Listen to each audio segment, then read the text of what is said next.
তুমি আবার সেই কাঁচা পাউরুটি চায় চুবিয়ে খাচ্ছ? এমনিতেই তোমার অম্বল হয়, তারপর একটু পর চোয়া ঢেকুর তুলবে আর বাবা গো মাগো করবে। সকালবেলা তো জল খাবার বানানোর সময় থাকে। চা দাও তো একটা বুড়োদা। জল খাবার বানাতে পারো না, দুটো বাসি রুটি তো বানিয়ে রাখতে পারো। চা দিয়ে চুবিয়ে খাবে, নাহলে একটু বিস্কুট দিয়ে খাবে, একটু মুড়ি দিয়ে খাবে। তা না, তুমি কাঁচা পাউরুটি খাবে। ও খিদের সময় তো বাদ বিচার করলে চলে, এরপর তো তুই বাস টানবি, দুপুরের আগে আমার কিছু পেটে পড়বে না। নে নে চল চল, তাড়াতাড়ি খাচ্ছি চল। অত তাড়াহুড়ো করতে হবে না, ধীরে সুস্থে খাও, খেয়ে তারপর বেরোই। তাড়াহুড়ো তো আছে তুই করছিস সকাল থেকে। সে না হয় একটু রাত অব্দি টেনে দেবো গো। এখন থেকে এক্সট্রা টিপ না খাটলে চলবে না জেঠি। দুটো তিনটে এক্সট্রা করে টিপ রাতে খাটতেই হবে। এই তো ছোট দুটো কাঁধ, আর কত দায়িত্ব নিবি বলতো? একটা কাঁধে তোর মা, কাকা, তোর ভাই বোনেরা, আর তোদের সংসারে তো একা তোর ভাই রোজগার করে, আর সবাই তো তোর মুখের দিকে তাকিয়ে বসে আছে। আবার আরেকটা কাঁধে বর, শাশুড়ি, ননদ। একটু বেশি বাড়াবাড়ি হয়ে যাচ্ছে না? এই কটা বছরের তো ব্যাপার জেঠি। আমি ঠিক আদা জল খেয়ে টেনে দেবো, তুমি সব চিন্তা করো না। তুমি শুধু আমার একটু সাপোর্ট করো জেঠি। নার্সবাবু একবার ডাক্তার হয়ে যাক, তারপর দেখো। মেয়ে আমার বরের চাকরি ছাড়িয়ে তাকে ডাক্তারি পড়াচ্ছে, তার জন্য মুখে রক্ত তুলে সে খাচ্ছে। এমন আজব মেয়ে আমি দুটো দেখিনি। এরকম অনেক মেয়ে আছে গো জেঠি, শুধু তাদের গল্পগুলো আমরা জানতে পারি না। আমার শুধু চিন্তা একটাই, এই নার্সবাবু ডাক্তারি পড়াটা শুরু করলে অনেক খরচ খরচা গো। এই কটা খুচরো টাকায় কি হবে বলো তো? এই সামনে বিয়ের সিজন আসছে না, এই বিয়ের সিজনে কটা বিয়ে বাড়ির বায়না নিতে হবে, তাহলেই হবে। তাহলে কটা থোক টাকা আসবে হাতে। ঠিক বলেছিস। আমি গ্যারেজের ছেলেপুলেগুলোর সঙ্গে কথা বলে দেখি, ওদের তো আশেপাশে অনেক চেনাশোনা আছে, যদি কটা ভাড়া এনে দিতে পারে। দেখছি দাঁড়া। এ তো সত্যি খুব ভালো খবর। তোমারটা এখনো বয়স আছে, একটু চেষ্টা করলেই তুমি ডাক্তার হতে পারো। সিরিয়াসলি দেখো রেহান, আমরা তোমাকে কতবার বলেছি তুমি ডাক্তারের থেকে কম নও, অথচ দেখো রেহান, আমরা তোমাকে একবারও বলিনি যে নার্সের চাকরিটা ছেড়ে দিয়ে তুমি একবার ডাক্তারিতে বসো। কি জানি, হয়তো তোমাকে ছাড়া আমাদের কাজ উতরাবে না, তাই সেলফিশ হয়ে তোমাকে আটকে রেখেছিলাম। তুমি খুব ভালো সিদ্ধান্ত নিয়েছো রেহান, খুব ভালো সিদ্ধান্ত নিয়েছো। এই সব কিছুর কৃতিত্ব কিন্তু তোমার স্ত্রীর প্রাপ্য। আমার তরফ থেকে তুমি তাকে ধন্যবাদ জানিও। আমি নিশ্চিত তুমি ঠিক ডাক্তার হতে পারবে।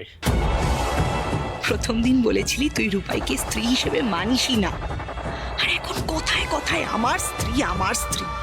মাঝে মাঝে মনে হয় না তোর কথা বলার ক্ষমতাটাই কেড়ে নি, যাতে তোর মুখ থেকে আমার স্ত্রী না বেরোয়। আমার স্ত্রীরও তাই বিশ্বাস। সে আমার থেকেও বেশি আদা জল খেয়ে উঠে পড়ে লেগেছে। তাই ডাক্তারির স্বপ্ন শুধু আমার একার নয়, আমাদের দুজনের।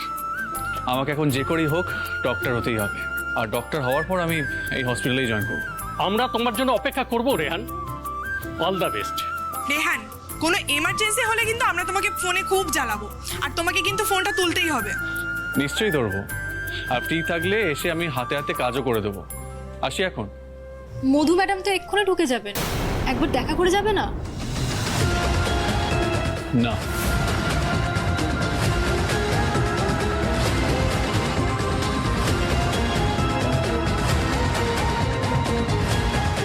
এই অবহেলার মাসুল যে তোকে কিভাবে দিতে হবে রেহান, তুই কল্পনাও করতে পারছিস না।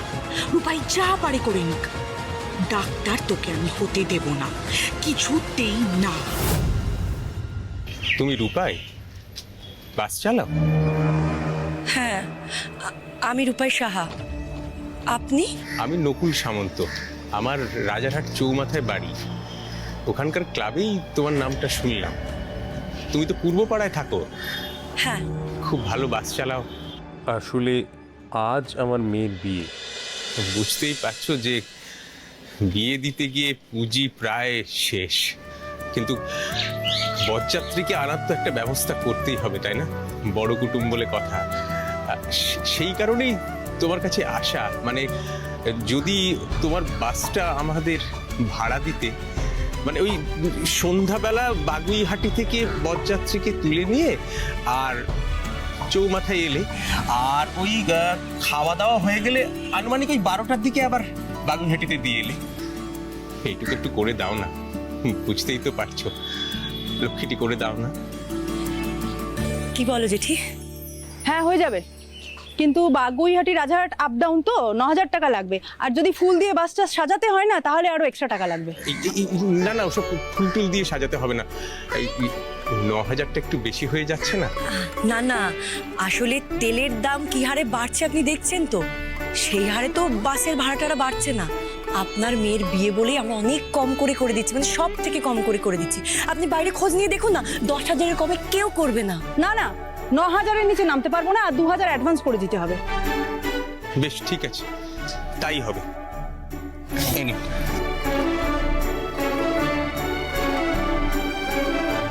এই নিন, রাখুন।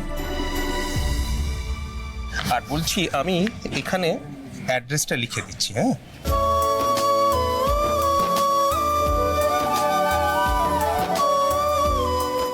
দেরি করো না কিন্তু।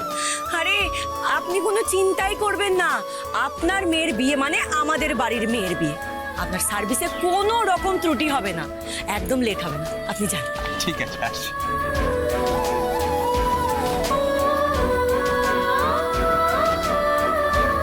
দেখেছো জেঠি, মাতারা আছেন, মাতারা আছেন।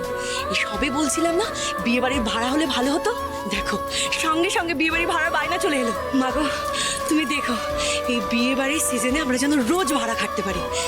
হ্যাঁ নাও জেঠি, আমার কিন্তু কমিশন লাগবে, ধরো। কোন দিন তোকে কমিশন দিইনি শুনি? হ্যাঁ, কমিশন লাগবে? মেয়ে আমার বরের জন্য করে প্রাণপাত করছে। চল চল দেখ। ঠাকুরপো, তোমাদের বড়দা আমাকে কয়েকটা কথা পরিষ্কার করে সবাইকে জানিয়ে দিতে বলেছেন, তাই আমি সবাইকে জড়ো করেছি সেই কথাগুলো বলবো বলে। আসলে আমাদের পরিবারে একটা নতুন কালচার শুরু হয়েছে। এই যে নিত্য নতুন অশান্তি, ভেদাভেদ, কে উঁচু ক্লাস কে নিচু ক্লাস, অন্যের ক্ষতি করা, এই সমস্ত চলছে আমাদের পরিবারে। এইগুলো অবিলম্বে বন্ধ করতে হবে। হ্যাঁ, আর যদি বন্ধ না করা হয় তার নিদানও উনি দিয়েছেন। উনি বলেছেন সকলের সম্পত্তি ভাগাভাগি করে হাঁড়ি আলাদা করে দেবেন, নিজের হাতেই ভেঙে দেবেন। কারণ যে যৌথ পরিবারে নিজেদের মধ্যে ভাব ভালোবাসা থাকে না মেজো, সেই যৌথ পরিবার এই যুগে টিকিয়ে রাখার কোনো অর্থ খুঁজে পাচ্ছেন না উনি। আমি কি করব বল মেজো? কি বলছো বর্দি? আমাদের এই গোটা পাড়ায় এই মুহূর্তে একটাই যৌথ পরিবার আছে, জানো তো, আমাদের মল্লিক পরিবার।